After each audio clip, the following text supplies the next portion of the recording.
अस्सलाम वालेकुम फ्रेंड्स, कैसे हैं आप? उम्मीद है आप सब लोग जो है वो बिल्कुल फिट फाट होंगे, बिल्कुल जो है वो आप खैरियत से होंगे।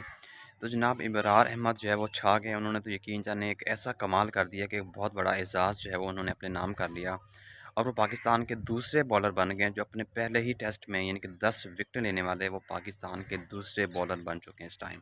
इसके अलावा पाकिस्तान के और भी बहुत से बॉलर्स ने विकेटें ली हैं।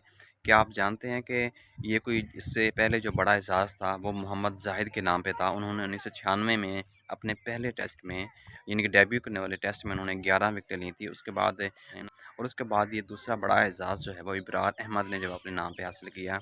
एक आउटस्टैंडिंग बॉलर, मैं कहता हूँ कि इंग्लैंड की जो बैटिंग लाइन है उसका भरकस निकाल दिया इबरार अहमद ने।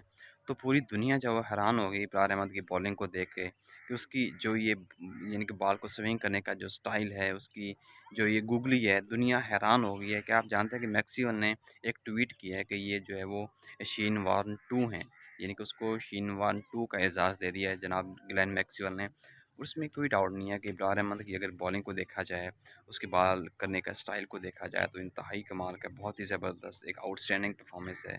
एक मैं कहता हूँ कि हैरान कर रही है दुनिया को। मेरे ख्याल में आने वाली जो दुनिया है उसके लिए आने वाली जो क्रिकेट टीम्स हैं वो यकीनन इब्रार अहमद से बच के चलेंगी, क्योंकि एक जैसा कि आप जानते हैं पहली ही इनिंग्स में जो है वो इब्रार अहमद ने 7 विकेटें हासिल की हैं पहली इनिंग्स में, और दूसरी इनिंग्स में भी जो है अब तक वो 3 विकेटें ले चुके हैं और 10 विकेटों को वो क्रॉस कर चुके हैं। इसमें कोई डाउट नहीं है कि उनकी आउटस्टैंडिंग परफॉर्मेंस है। लेकिन कल पाकिस्तान की बैटिंग लाइन का कोई खाता नहीं है भाईजान, कोई भी हाल नहीं है इनका, ज़रा भी इन्होंने अच्छी बैटिंग नहीं की। यार अंदाज़ा लगाएं यार, 202 के ऊपर जो है वो ये ऑल आउट हुए पड़े हैं। कोई यार बात होती करने वाली, यार ऐसा तो नहीं करते होते। जब भी पाकिस्तान का बेड़ा गर्क किया इन बैट्समैनों ने किया है। बॉलिंग पाकिस्तान की जैसी भी है हमेशा अच्छी होती है, हमेशा परफॉर्म करती है। लेकिन ये जो बैट्समैन है ना, हमेशा यही पाकिस्तान को धोखा देते हैं। देखिए अब इंग्लैंड की जो लीड है वो 280 रन्स की हो चुकी है। अभी उनकी मेरे ख्याल में कुछ विकेट्स बाकी हैं। देखिए पाकिस्तान को कितना टारगेट मिलता है। पहला मैच भी हम जो है वो जीता हुआ मैच हारे थे। अब ये वाला मैच भी सिचुएशन कुछ टफ लग रही है, बट एनीवे जो भी है, जो भी सिचुएशन होगी आपके साथ ज़रूर शेयर करेंगे। तो जाते जाते मेरे चैनल को जो है वो ज़रूर सब्सक्राइब कीजिएगा। मिलते हैं नई वीडियो में एक नए टॉपिक के साथ। अल्लाह हाफ़िज़।